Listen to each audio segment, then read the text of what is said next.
italienska till Giuliano. Så en varm applåd till Giuliano Moggi.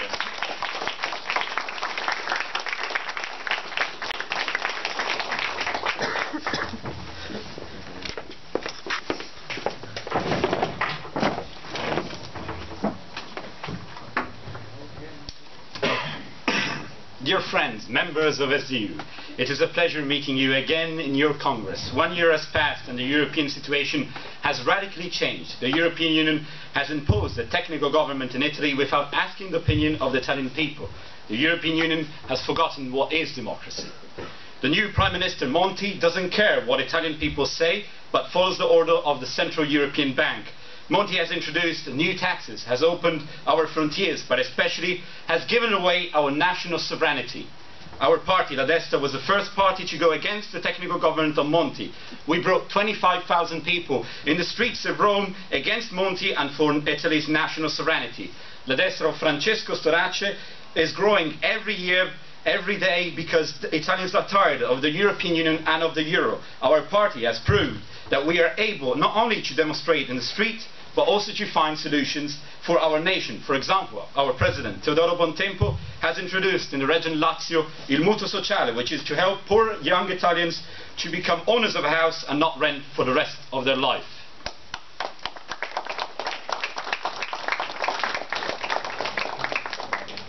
La Destra attracts many Italians that are tired of these old political parties. That is why during the regional election in October of Sicilia, our vice chairman, Nello Musumeci, will be the candidate of the entire centre-right.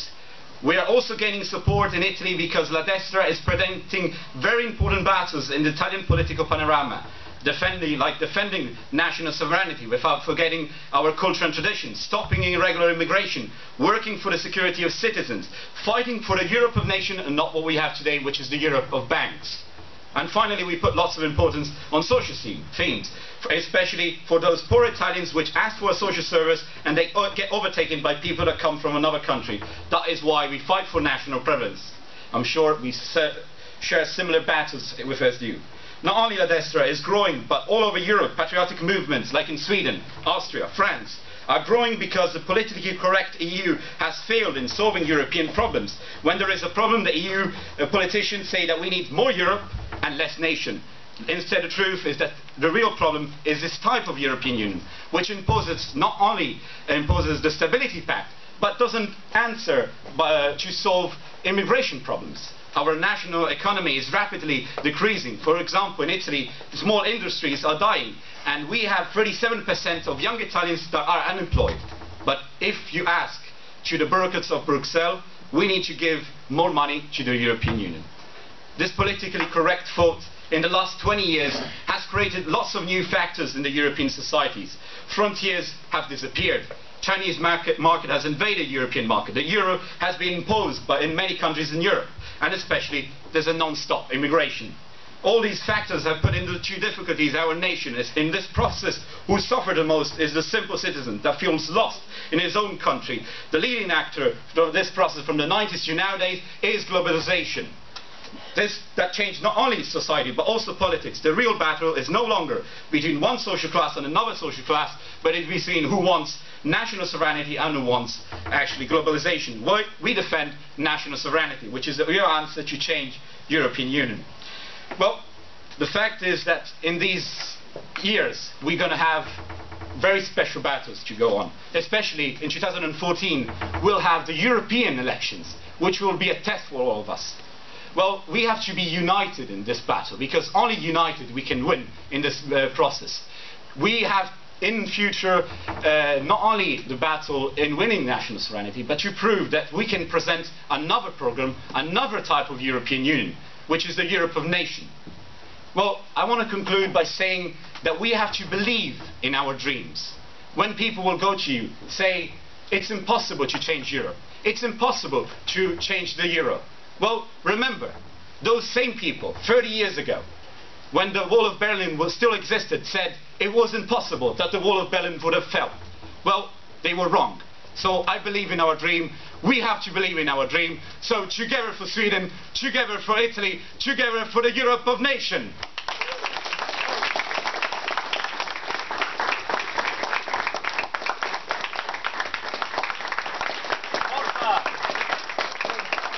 Very good.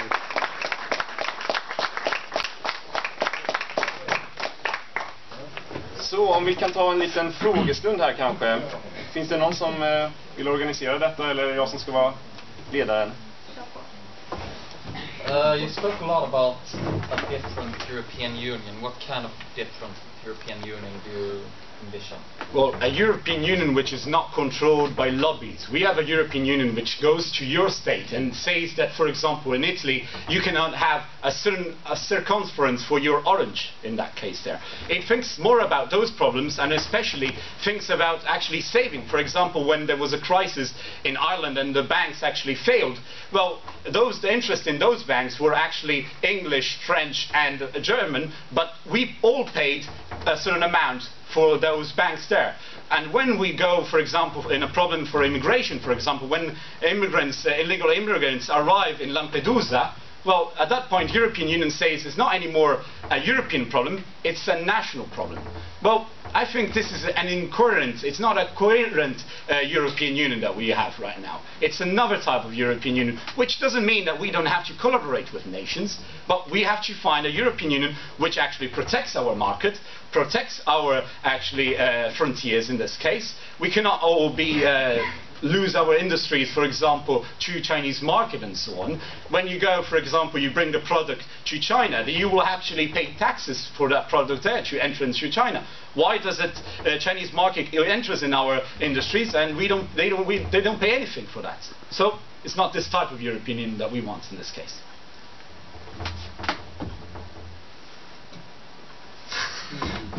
Follow up.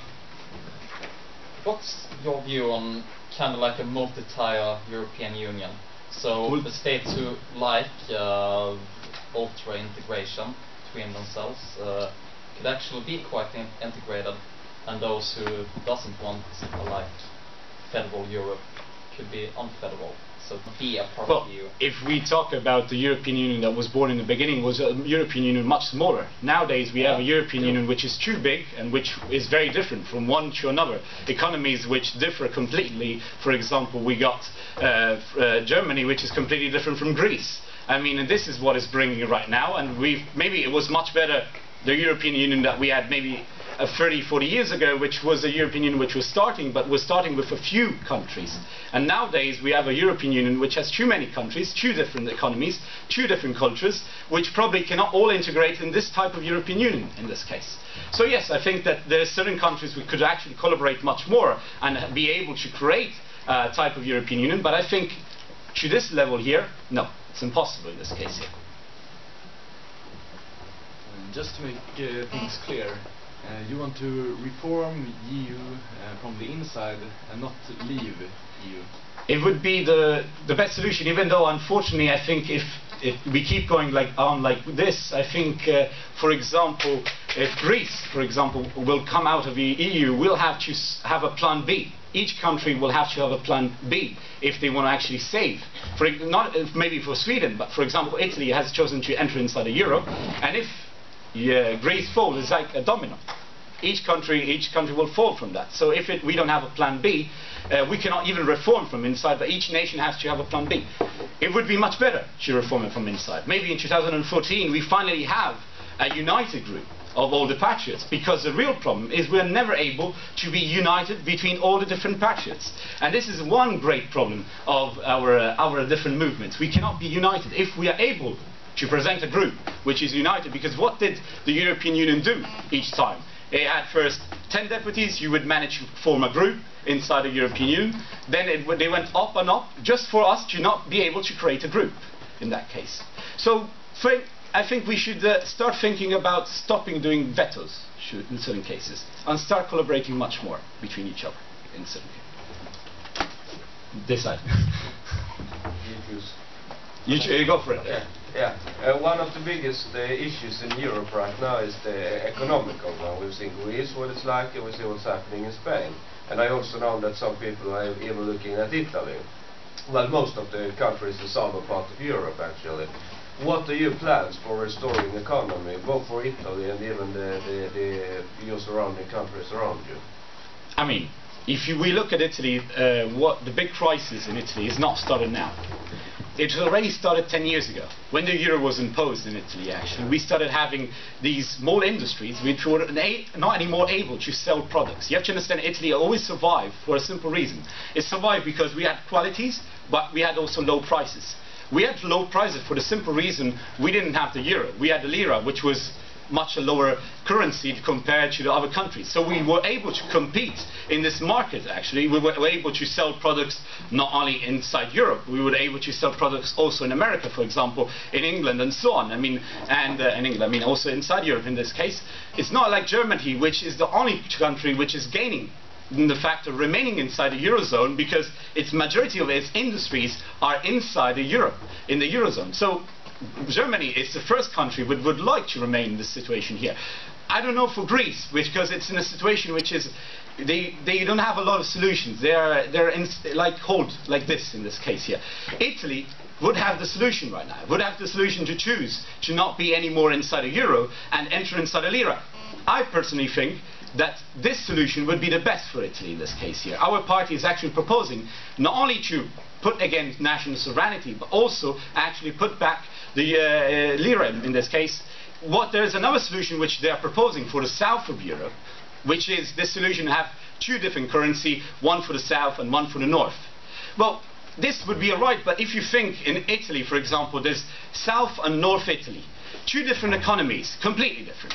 South is not as productive as the north. The north is practically as productive as Germany in this case here.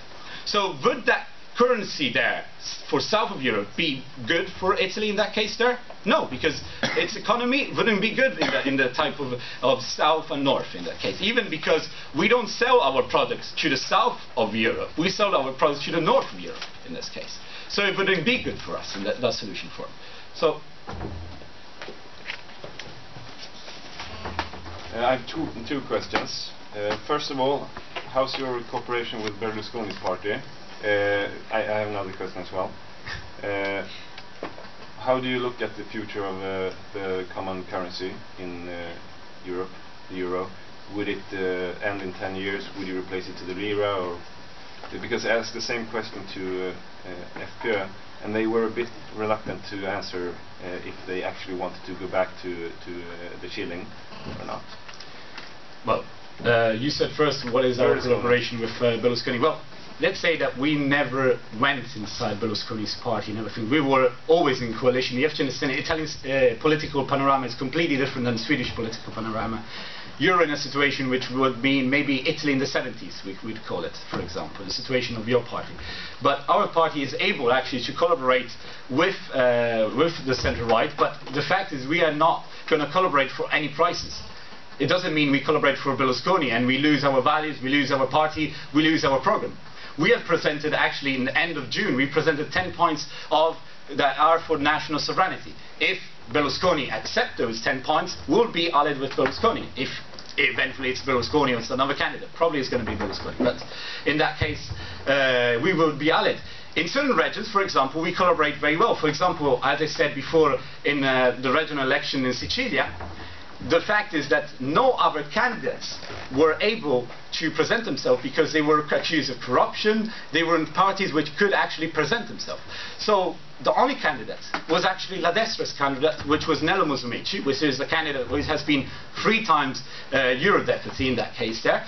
And he was actually the one chosen by the centre-right, because they said, you're the only one which will win.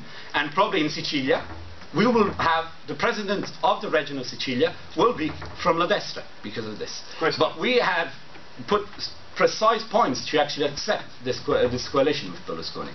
We will not go inside and do what Berlusconi wants. We'll go inside and do what we want in that case. So basically in the election in Sicilia, it's one candidate for the right and one candidate for the left. Yeah, let's say that's to be more simple in that case. There's many lefts also. Yeah, and Berlusconi's party won't put any candidate. No, he will be in coalition with. We have La Destra symbol, Berlusconi symbol, and an independent party in Sicilia, which will sustain Nello Musumeci, which is the candidate that it's our vice chairman actually, Nello Musumeci.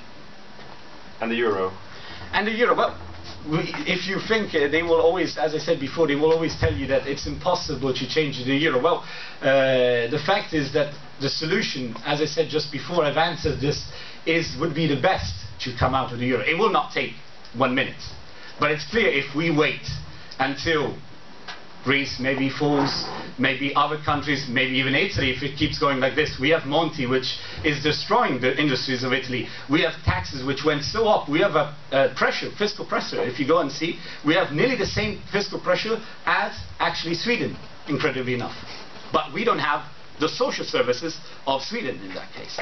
So it's a big problem in that case. We have a public hospital, yes, but if you lose a job, you're not given anything. If you don't have a house, you're not given a house. I mean, you're left by yourself, but you pay the same taxes of actually nearly Sweden in that case. But Sweden has another social service, which works much better in that case. And then we can discuss if it's the best in this case. I have to ask you another question just on that. Sorry if I interrupt. But you and I, we had some discussions about Sweden having a weak civil society. We have a welfare state, but not welfare society. You often say that Italy is a welfare society. Well, if you go and see, we have one of the biggest public debt in all Europe. But we have the lowest, and it is the lowest in Europe, private debt. Because our families actually, what they do, first of all, being the problem that the state doesn't give anything, they actually save money, they buy houses, and they tend to actually keep for their families, for their sons and daughters. So, yes, it's true, family is much stronger in Italy than I think, unfortunately, in Sweden in certain cases, because the state, let's say, maybe substituted in certain cases the families. The families are very important in Italy for cultural reason, tradition, but also, I have to admit, economical reason also in this case. Yes. I'm a bit curious in your views of the economics, because you mentioned that Italy is a bit divided between North and South Italy. That you got two totally different economies. If you compare, yeah. If I got it right. Yes. Yeah. So before we have a great, let's say, in certain cases we have a different economy. Which what would be the optimal system for the currency for Italy then, when you have two different kind of economies within the same country? Well, it's not as much. It's a tricky question, I know. I know what you mean, but it's not, for example, Belgium. If you ask me this, it's not the situation of Belgium, which you have two different completely systems and cultures and so on. It's a nation, Italy, and everything. The only thing is the south is much more agricultural and everything, but let's say all the lawyers, all the judges, actually, of Italy come from the south. Because you have to understand, they are the best in rhetorics and everything, so they are the most study for that. So, on the north, the most industrial part has all the different small industries, especially in Veneto, for example, in a region which is in the northeast of Italy, has lots of small industries. Many of the workers that work on the north come actually from the south of Italy. So then it's two ways, but you have to understand the money that goes from the south at then returns, the money that is gained on the north at then returns back to the south. And the south, with the lira, managed to survive. Now we have this situation which they don't manage to survive. Their sons cannot find job neither in the south, neither in the north in this case. And we have right now, unfortunately, we have also immigration which is entered. We didn't have immigration before the 90s, you have to understand, in Italy. After the 90s we started to have immigration, a big part of immigration, and the problem is many works that normally the people from the south of Italy would do are actually being done by immigrants, but it doesn't mean that Italians from the south wouldn't want to do them. They would like to do them. The simple fact is that they cannot actually be paid as much. There's a saying, Italians are not, they don't want to be, there's no jobs that they don't want to do. There's simply salaries they cannot accept, as simple as that. And this is part of, unfortunately, the system that wants more immigration, so prices can go down for paying and so on in this case here, unfortunately. But you would think that there are two different economies, and the two of them help each other at the end. Who says we can divide each other, we can go one part or another and so on? They are actually unrealistic in this case. They could not go by themselves. Even though, unfortunately, this European Union favors actually regionalist groups, because the fact is, European Union, if you are a region, for example, you could easily survive with this type of European Union without the state, because anyways the European Union does a part of the state in that case. So it favored regionalist group and not the nation in this case. Question.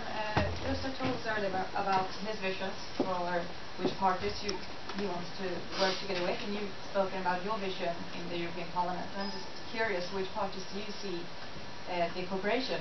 Which parties do you want to see in this patriotic group together working? Well, I'm thinking about the parties which we met, for example, in the last Congress. We were with FPO, we were with Danish People's Party, we were with the Swedish Democrats, we were also with the Vlaams Belang. We could also discuss with the Vlaams Belang, even though it's a regionalist group and everything, but it has great ideas, and we could collaborate, especially on Europe and so on, and it would be a possible party to work with. We are talking about FPO, for example, in this case, and the Front National would be one of the parties which we could collaborate with. Front National has changed a lot in the years, especially Marine Le Pen has changed a lot, the party. It became much more a modern party, which is not there to not be able to lead. It will eventually lead. I know personally the young people that work with Marine Le Pen. I've known Marine Le Pen personally. I've eaten with her and everything. And I can tell you, she's a woman which will not stay there just to talk. She will want to become President of the Republic of France in that case. So yes, I want to cooperate with these parties in this case, yeah. And then I know, for example, the Nigel Farage's party is quite interesting also in that case, and is really liked by actually Italians, because he made great discussions about Italians' economy against the Brussels bureaucrats and so on. He would be one of the possible collaboration with in that case there. So these type of parties are what I'm thinking about being a possible collaboration with. We have to understand that it's not only a question of parties now. It's a question that in 2014, it's our last chance, because if we don't manage to actually solve the problem of the European Union, we cannot go back in our nation and say, oh, we'll go against the euro, we'll go against Europe and so on, and then do nothing there. We cannot be skeptical. We have to be united. Who wants to change this European Union? We have to talk with them in that case there, because it's a very important thing what we're going to do in 2014. After that, I think we can also close, if not. We can talk about immigration and so on, but we cannot, because after a while, the nations will have no more strength. It will be all, bit by bit, all the national sovereignty will go to the European Union. So our nation strength, our policies that we can present, our laws that we can present, maybe in the national parliament, will be useless at a certain point. So it's important that we manage to actually present ourselves in 2014 as united as possible, and to make a group inside the Euro Parliament, which is important in that case. What does your colleagues? Okay, another question. I was just asking, how many of your parties in your national parliament is against the European Union? Well, Italy is incredibly complex as Italian politics. You have to understand there's a part of, for example, Berlusconi's party which is against, but they cannot, because they're inside the party, the European party, which supports actually the European Union in that case. You have Northern League, which changes all the time, because Northern League, they're very good at this. They actually go around and say, we are against the European Union. Then, when there was the Treaty of Lisbon in 2008 to vote, they said, we will vote against it. In the parliament, they voted for all the parliamentaries voted for actually the Treaty of Lisbon in that case. So yes, there is parties. Then I have some doubts if they actually will continue having those policies, and they will be coherent. If maybe at a certain point, if they're given maybe power at a certain point, they will actually accept, oh, maybe I'm not going to say anything about the euro because I've gained a minister in the government, so I will not say anything. So yes, there is, especially inside the central right, there's some areas which are against actually the European Union in that case. Then the left wing is all more or less for in that case, even though there's a part of the left wing which tries to, gain back some votes and everything from the popular electorate which went towards us. Then the factory workers and so on vote for us in this case. So they lost them in that case, and they're trying to show that they are more towards the people, and when they also forgot the people.